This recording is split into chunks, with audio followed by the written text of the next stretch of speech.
মহিলাদের দুটি খারাপ গুণের কারণে, দুটি দোষের কারণে তারা জাহান্নামে সবচেয়ে বেশি যাবে বা বেশি যায়।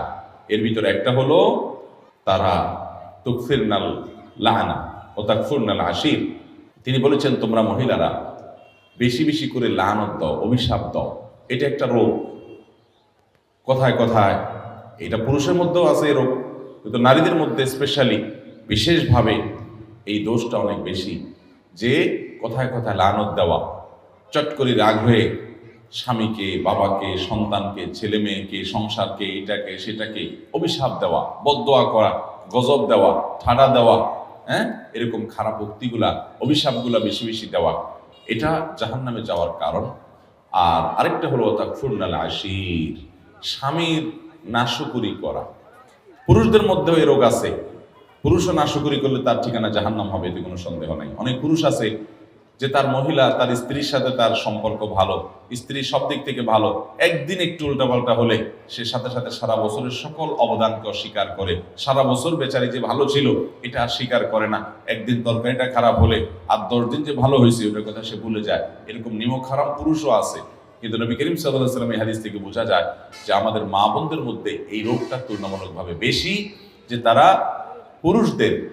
পুরুষদের বিশেষ করে তার স্বামীদের, তারা নেয়ামতকে অস্বীকার করে ফেলে খুব তাড়াতাড়ি।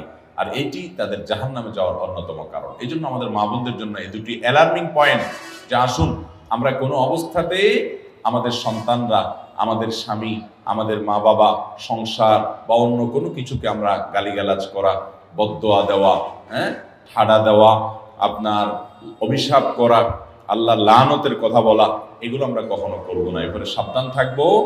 আর দ্বিতীয়ত হলো আল্লাহ তাআলা স্বামীর সংসারে যতটুকু আপনাকে নেয়ামত দিয়েছেন এতটুকুর জন্য আল্লাহর শুকর আদায় করবেন, নাশুকরি করবেন না। জীবনে তোমার সংসারে এসে কি পাইলাম? কিছুই পাইলাম না, আমার পুরো জীবন শেষ হয়ে গেছে, অথচ আমি তোমার সংসারে সুখের দেখাই পাইলাম না, এরকম কোনো কথা আমাদের মা বোনরা আমরা বলবো না। বরং আল্লাহ তাআলা আমাকে যে অবস্থায় রেখেছেন সে অবস্থা আমরা শুকর আদায় করব। অনেক নারী, অনেক মহিলারা আমাদের কাছে আসেন, আমাদের মা বোনরা, আপনারা যারা আজকে আমার কথা শুনছেন, আপনাদেরও মনের ভিতরে অনেক অভিযোগ আছে, আমি জানি। আপনাদের প্রশ্নগুলো পড়লে বোঝা যায় কত কষ্ট আপনাদের। আমরা সেটা স্বীকার করি যে আপনাদের অনেক কষ্ট আছে। সেজন্য সকল মাহফিলে, সকল আলোচনায় আমরা পুরুষদেরকে আল্লাহর ভয় দেই, পুরুষদেরকে সতর্ক করি, পুরুষদেরকে জাহান্নাম থেকে বাঁচার জন্য আহ্বান করি, পুরুষদেরকে মহিলাদের অধিকার উপরে সচেতন করার জন্য আমরা সর্বদা সোচ্চার সবসময় কথা বলার চেষ্টা করি। কিন্তু আপনাদেরকে আজকে আমি পেয়েছি, আপনাদেরকে আমি বলতে চাই, আমার প্রিয় মা বোনেরা, ধরুন আপনার স্বামীটা অমানুষ, ধরুন আপনার শ্বশুরটা খারাপ মানুষ, ধরুন আপনার শাশুড়ি আপনার প্রতি জুলুম করে, ধরুন আপনার সংসারে আপনি সুখী না, কষ্টে আছেন। তো এর জন্য আপনি হাহুতাশ করে, এর জন্য আপনি অস্থির হয়ে, এর জন্য আপনি নিজের সুখকে নষ্ট করে দিয়ে বেসবর হয়ে আপনার কোনো লাভ হবে না। আমার প্রিয় মা, প্রিয় বোন, আপনি বরং সবর করলে কি হবে জানেন? আল্লাহ কোরআনে বলেছেন, ইন্নামা ইউওয়াফাস সাবিরুনা আজরাহুম বিগাইরি হিসাব।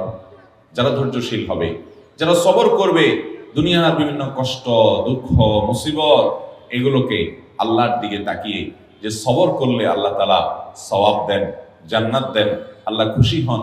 আল্লাহ বলেছেন, ইন্নাল্লাহা মাআস সাবিরিন, আল্লাহ ধৈর্যশীলদের সাথে থাকেন। আল্লাহ বলেছেন, আল্লাহ ইউহিব্বুস সাবিরিন, তিনি ধৈর্যশীলদের পছন্দ করেন, ভালোবাসেন। ধৈর্যশীলদেরকে এত মর্যাদা আল্লাহ দিয়েছেন। আল্লাহর কাছ থেকে সওয়াবের আশায় যারা একটু ধৈর্য ধারণ করে, সবর করে, হজম করে নেয়, ঢোক গিলে নেয়, নিয়ন্ত্রণ করে নেয়, মেনে নেয়, মানায় নেয় নিজেকে, এই মানুষগুলো, তাদের সম্পর্কে আল্লাহ বলেছেন, ইন্নামা ইউওয়াফাস সাবিরুনা আজরাহুম বিগাইরি হিসাব। ধৈর্যশীলদের বিনিময় আল্লাহ রাব্বুল আলামিন হিসাব ছাড়া দিবেন। কোনো হিসাব করে আপনাদেরকে দিবেন না। যখন আপনি ধৈর্যশীল হবেন, যখন আপনি সবরকারী হবেন, আল্লাহ তাআলা আপনাকে ডাইরেক্ট দিয়ে দিবেন, কোনো হিসাব নিকাশ করে দিবেন না।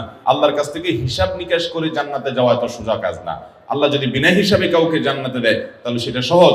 আর বিনা হিসাবে জান্নাতে যাওয়া, এই সৌভাগ্য অর্জন হবে সবরকারীদের, ধৈর্যশীলদের। আমার প্রিয় মা ও বোন, আপনার স্বামীটা অমানুষ, আপনার প্রতি জুলুম করে, আপনাকে গালিগালাজ করে, আপনার বাপমা তুলে কথা বলে, আপনাকে কষ্ট দেয়, আপনার বাপমার দিকে তাকায় না, শুধু নিজেরটাই বুঝে, জুলুম অবিচার করে, হয়তো পরকিয়া করে, হয়তো সে অমানুষ, হয়তো সে খারাপ মানুষ, হয়তো সে আপনার কোনো হক আদায় করে না, হয়তো সে বন্ধু বান্ধব নিয়ে আড্ডা মারে, হয়তো সে সংসারের দিকে তাকায় না, হয়তো তার আরো অনেক দোষ আছে, হয়তো আপনার শ্বশুর বাড়িতে আপনার ননদ দ্বারা আপনি কষ্ট পান, আপনার দেবর জুলুম করে, আপনার শ্বশুর অত্যাচার করে, শাশুড়ি বকাঝকা করে, যৌতুকের জন্য চাপ দেয়, নানান কারণে আপনার মনে কষ্ট আছে। আপনি অবশ্যই সেই কষ্ট দূরের জন্য যথাযথ নিয়মে চেষ্টা চালাবেন, মুরব্বীদের মাধ্যমে চেষ্টা চালাবেন, নিজে চেষ্টা চালাবেন, আল্লাহর কাছে দোয়া করবেন তাদেরকে হেদায়েত দেওয়ার জন্য। যদি সীমা লঙ্ঘন তারা করে ফেলে, অবিচার সীমা ছাড়া চলে যায়, তাহলে আপনি অবশ্যই বিচারের ব্যবস্থাও করতে পারেন। 30 বছর জুলুম সহ্য করেছেন, 40 বছর সাংসারিক জীবনে জুলুম সহ্য করেছেন। এই তো আমার কাছে এমন নারীও এসেছেন, এসে মনের দুঃখে ফোনে এক ভদ্র মহিলা আমাকে বললেন যে হুজুর, মানুষের জীবনে দুঃখ থাকে একদিকে, আমাকে আল্লাহ সব দিক থেকে দুঃখের মধ্যে রেখেছেন, পরীক্ষার মধ্যে ফেলেছেন। কিভাবে? বললেন যে বাবার বাড়িতে কোনো ঠিকানা নাই যাওয়ার, এবং সেখানে থাকার কোনো ব্যবস্থা সুযোগ আমার নাই। স্বামী আমার অমানুষ যত রকম হতে পারে, পরকীয়া শুধু করে না, আমার ঘরে অন্য মেয়েদেরকে নিয়ে তাদের সাথে হারাম সম্পর্ক করে। একজন নারীর জন্য এটা কত বড় বেদনা! শুধু আমার ঘরে না, আমার কক্ষ থেকে আমাকে বের করে দিয়ে সেখানে সেটা দখল করে সে। এটা যে একজন মহিলার জন্য কত কষ্টের হুজুর, সেটা আপনাকে বলে বোঝানো যাবে না। এরপরে বললেন যে আচ্ছা ভালো, স্বামীটা খারাপ গেল, আমি সবর করলাম, আমার ছেলে মেয়ে বড় হয়েছে। দুঃখের বিষয় হলো সেগুলো অমানুষ, একটা আমাকে দেখতে পায় না, আমার গহনাগুলো নিয়ে চুরি করে বিক্রি করে ফেলে। ওরা দেশে বাইরে থাকে, ওদের টাকা পয়সার অভাব নাই, কিন্তু আমাকে মা হিসাবে তারা স্বীকৃতি পর্যন্ত দেয় না।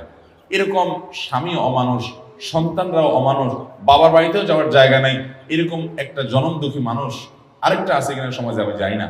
ভদ্র মহিলা মনের দুঃখে আমাকে কথাগুলো বলতেছিলেন।